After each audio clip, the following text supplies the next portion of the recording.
सीधा मथुरा लिए चलते हैं। रक्षा मंत्री राजनाथ सिंह का संबोधन चल रहा है। बालकृष्ण जी और साध्वी निरंजन जी ज्योति, भारत सरकार की मंत्री, पूज्य विजय कौशल जी महाराज, आदरणीय दिनेश चंद जी, आदरणीय आलोक कुमार जी केंद्रीय कार्यकारी अध्यक्ष,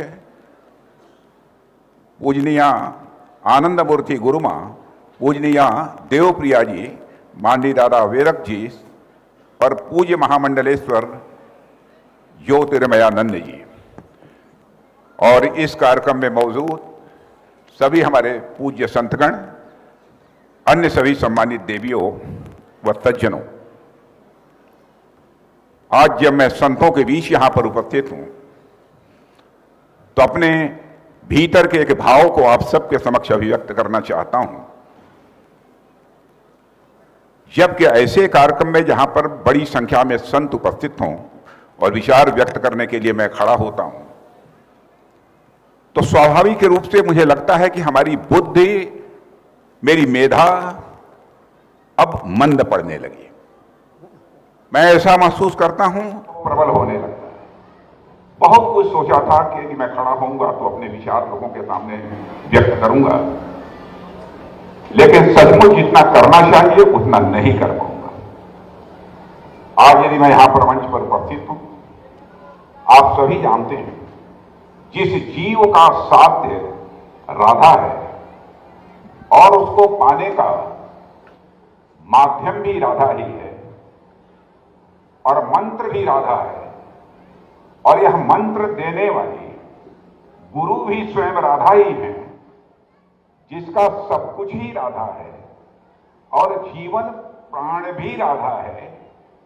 ऐसे जीवों को जीवन में पाने के लिए शेष कुछ बचता नहीं। ऐसी राधा रानी की कृपा पात्र पूज्य दीदी मां ऋतंभरा जी की षष्ठ पूर्ति के अवसर पर मैं हृदय से हार्दिक बधाई देता हूं। वैसे कैलेंडर के हिसाब से तो यह वर्ष का पहला दिन है और इस अवसर पर साधुओं और सन्यासियों का आशीर्वाद मिलना यह बहुत ही एक सौभाग्य का विषय हुआ करता है। और मैं दीदी ऋतंभरा मां के बारे में जानता हूं, आप सब जानते हैं कि आज जो भव्य राम मंदिर का निर्माण अयोध्या में हो रहा है, उसमें कितना बड़ा योगदान उनका है। और मैं उस घटना को भूल नहीं सकता जब मैं उत्तर प्रदेश में भारतीय जनता पार्टी के यूथ विंग माने युवा मोर्चे में जब मैं काम कर रहा था, कानपुर में मेरा कार्यक्रम था, मैं लौट रहा था, सड़क के किनारे एक बहुत बड़ी सार्वजनिक सभा हो रही थी।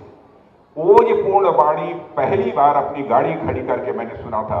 वो ओज पूर्णवाणी यदि किसी की थी, हमारी पूज्य दीदी मां ऋतंभरा जी की वो ओज पूर्णवाणी। यदि मैं यह कहूं कि राम जन्मभूमि को आंदोलन को धार देने का काम यदि किसी ने किया है, तो निस्संदेह यह कहा जा सकता है पूजनीय दीदी मां साध्वी ऋतंभरा जी ने किया। आज की भाग दौड़ की जिंदगी में जहां लोगों को खुद के लिए समय बहुत ही मुश्किल से मिल पाता है, उस दौर में एक ऐसी पीठ का संचालन करना जो खुद के लिए नहीं बल्कि समाज के उत्थान के लिए कार्य करती हो, यह अपने आप में मैं मानता हूं कि बहुत बड़ी बात है। पूज्य दीदी ऋतंभरा जी समाज को ही इन्होंने अपना परिवार मान लिया है और यह बात राष्ट्र के प्रति इनकी निष्ठा को यह दर्शाती है। और मैं तो कहता हूं कि सचमुच हमारे देश के ऋषियों और मनीषियों ने जो कहा है कि यत् पिंडे तत् ब्रह्मांडे, जो पिंड में है वही ब्रह्मांड में है, जो जड़ में है वही चेतन में है, जो सूक्ष्म में है वही विवर्त में है, जो छोटे में है वही बड़े में है, जो मेरे में है वही तेरे में है। मुझे लगता है कि इस भाव को उन्होंने अपने चित्त में उतार लिया है। इसीलिए इस पीठ के माध्यम से उन्होंने समाज की सेवा करने का संकल्प लिया है। परम पूज्य स्वामी परमानंद गिरि जी महाराज के आदेश। आज जब स्वामी परमानंद गिरि जी महाराज अपने विचार व्यक्त कर रहे थे तो उन्होंने कहा, एक समय था जबकि मैंने दायित्व सौंपा था राम जन्मभूमि आंदोलन को एक धार देने का, उस दायित्व का निर्वहन पूजनीय साध्वी ऋतंभरा जी ने तो किया है, लेकिन अगला दायित्व उन्हें यह देता हूं, अब सामाजिक समरसता इस देश में पैदा करने के लिए अपनी दायित्व का निर्वाह करें। ये बहुत बड़ी बात उन्होंने कही है। और वैसे भी आप सब जानते हैं कि हमारे देश के ऋषियों और मनीषियों ने, अकेला देश है जिस देश के रहने वाले ऋषियों और मनीषियों ने भारत की सीमा में रहने वाले लोगों को ही अपने परिवार का सदस्य नहीं माना है, बल्कि पूरी धरा पर रहने वाले सारे लोगों को अपने परिवार का सदस्य मानते हुए वसुधैव कुटुंबकम का संदेश सारी दुनिया को यदि किसी देश की धरती से गया है तो केवल और केवल भारत देश की धरती से गया है, दुनिया के किसी दूसरे देश की धरती से नहीं गया। शायद इसी सोच के आधार पर उन्होंने यह आदेश दिया है, आगे सामाजिक समरसता के लक्ष्य को प्राप्त करने के लिए हमारी पूजनीय आचार्य ऋतंभरा जी भविष्य में काम करेंगे।